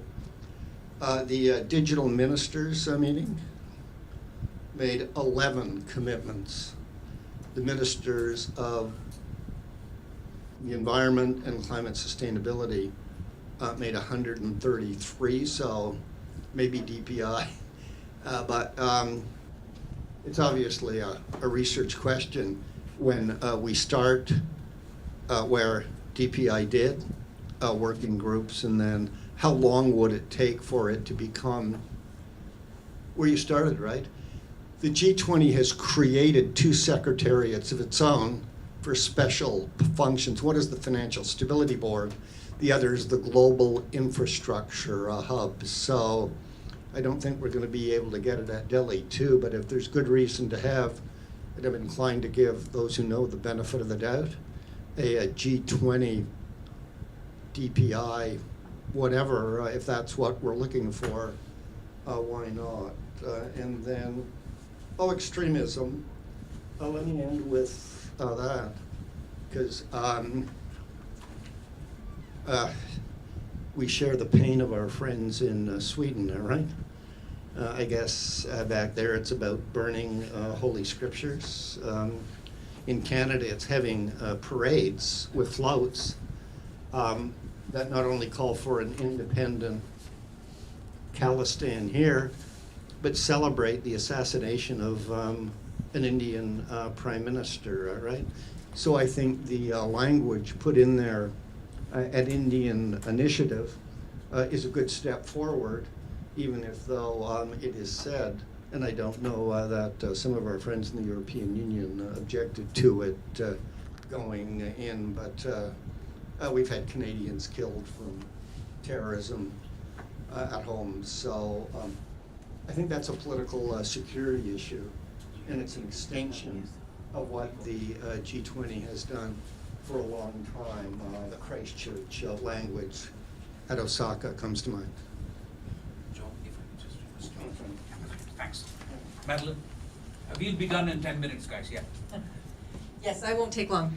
I did want to say 2 little housekeeping things. One is that in the book that you have copies of, there's a very good article by Jess that also explains more about her her model, which might be helpful. And the other thing I wanted to say in a housekeeping thing is that if you do want to give your email addresses to Varanesh, that if you allow him to share them with us, then I will also add you to our stakeholder feedback database, so you will get copies of the compliance reports that we send, and you can be part of the community that gives us the feedback. So that's the end of my my ad. And now I'll answer some questions. I want to address the methodology question. We have a very narrow methodology, and we understand the limitations of it because your colleagues in the foreign ministries, when we send the compliance reports out for feedback, always rail against our methodology. So we're familiar with the complaint. It sticks very closely to the language of the communique, and it sticks very closely to actions that were taken after the summit. So it can't really absorb ongoing work that has been done, various indices produced by the UN agencies or the OECD or other organizations, because what we're looking for is action that has been spurred by the summit itself. So we do allow for some of that, in the sense that if the commitment says we will increase or we will add to, or something that is somehow different from what was going on already, then that can be considered a commitment. But when it comes to measuring things, we are always only looking at what happened right starting the day after the summit, so yesterday in fact, until November, probably around November 1st, just before the Rio summit starts. And again, it's very narrow. Both the objectives exercise that I looked at and the commitments that Jess processed, they're sticking really closely to the text in the communiques. So it doesn't really allow for a lot of qualitative room here. The commitments, the objectives that we selected were supposed to be based on our readings of what has been said in public documents like the, I'm not sure what you call it in India, but for us it's the statement from the throne that the Prime Minister makes. So public declarations, for example, of what the government is going to, what it intends to do. That's one example of an address where we look for what the government, what the member is, a G20 member is seeking to achieve, and then we look at what they're doing in the context of the G20. So we look for public statements that the G20 member has made. We translate it into, as we said, the language of the communique, and then we look very strictly for the language in the final document. And the reason why we focus on the final document at the summit is because the summit, the leaders' communique actually absorbs a lot of the work that the ministerials have done. So the ministerials, of course, cover a broader, otherwise the document would be thousands of pages long, but the leaders' declaration, but the issues that are of most, let's say, impact or most importance are the ones that make it from the ministerial meetings into the leaders' document. So, and the leaders are the ones who control everything. The leaders are the ones who say, we tell our ministers to go out and do this. So the leaders' document for us, the summit, the peak, is really the main event. The ministerials are really important. They have an impact on implementation, but they are part of the preparatory work, the supporting underpinnings of the summit itself. And I think I'll end it there and give it to Jess. So last word, Jessica, 5 minutes and then we'll wind up. 5 minutes, okay, thank you. So yeah, I guess I loved your question, thank you. Oh. It's okay. Okay. Thanks for bringing up the African Union. I guess I got to comment on that, I think, on Indian News on the very first day. They asked me what I thought was the most important part of the summit, and I said the membership of the African Union. Though I do think, actually, no, I won't get into that. But I guess in terms of the other questions that were asked, you brought up concerns about the methodology for the commitment evaluation. So Madeline already talked about that, but I will say I'm also normally fairly skeptical of these things, so I've looked into that quite extensively. I'll say the barrier for like success is pretty low. Like normally, so we have about 200 students, both in Canada and around the world. Like we have students in India, for example, who And Russia. we actually do this China. Oh, our Russian colleagues. Yeah, well, they normally assess like a country in which they speak like the country's language, and that's their native language, and the way that they measure it is like, did you take one action that corresponds with this goal in this year? And it's normally like, it's a pretty low threshold, and it's pretty also open to a wide variety of work, and it's a pretty extensive search for that kind of stuff. So like I would be pretty critical of that too, and I'm glad that you are. But I think in general, like it's done pretty well. Like it's pretty easy to meet those assessment criteria, and I think they're pretty flexible. What else? I guess we also talked about the scores that were brought up. So I definitely want to underscore that they're not like a judgment or a normative assessment of these countries. It's just factually, did they do it, yes or no? There could definitely be a separate tool that grades for effort, and everyone could get an A for effort, and that's great. But I think the thing that we're most interested in measuring is the actual outcome and whether or not that kind of corresponds to what the G20 says it will do. If it were up to me, I would like the results from this to be used to maybe provide the financing that you're talking about, so those countries that have less resources can actually follow through, because we don't know like how much they want to follow through. This doesn't reflect that. It potentially just reflects ability based on, you know, like financial limitations. Like India, for example, has the lowest per capita GDP of any of the G20 countries, so it's probably not particularly surprising that the ability to meet some of these commitments that the wealthy countries are making is maybe just lower. In my opinion, the tool should be kind of used to maybe fix that. But I don't make those decisions. And I guess the last comment would be on the suggestions for new predictors given by you and you. I think those are great ideas. I have already assessed political affiliations or political, or is it democratic structure, I guess, so comparing democratic and authoritarian countries. I actually didn't find any difference in success. It was mainly economic factors, but I am interested in the future in looking into more like political cycles, so whether or not a country is going through a recent, like an upcoming election, or is recently elected, or if there's a recent shift in government, or even potentially just like the political leanings of the government that are less along the democratic authoritarian line, but maybe more along like left-right economic leanings. That can all be added. I am a volunteer. I don't actually, this is not my full-time job, so I haven't worked like a long time on this, but I think those are all fantastic ideas. Yeah, I'm here because I think it's a potential for good impact. So thank you so much. Thank you. I want to thank each and every one of you for coming, for staying back, but I hope you will join me in applauding John, Madeline, and Jessica.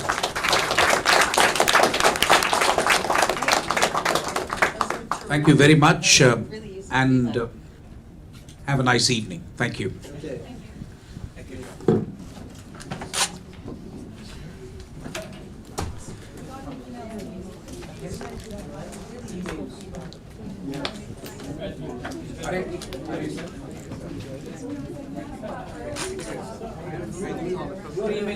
How are you, Professor? Good, how are you? So I graduated from JSIA this year. What are you doing now?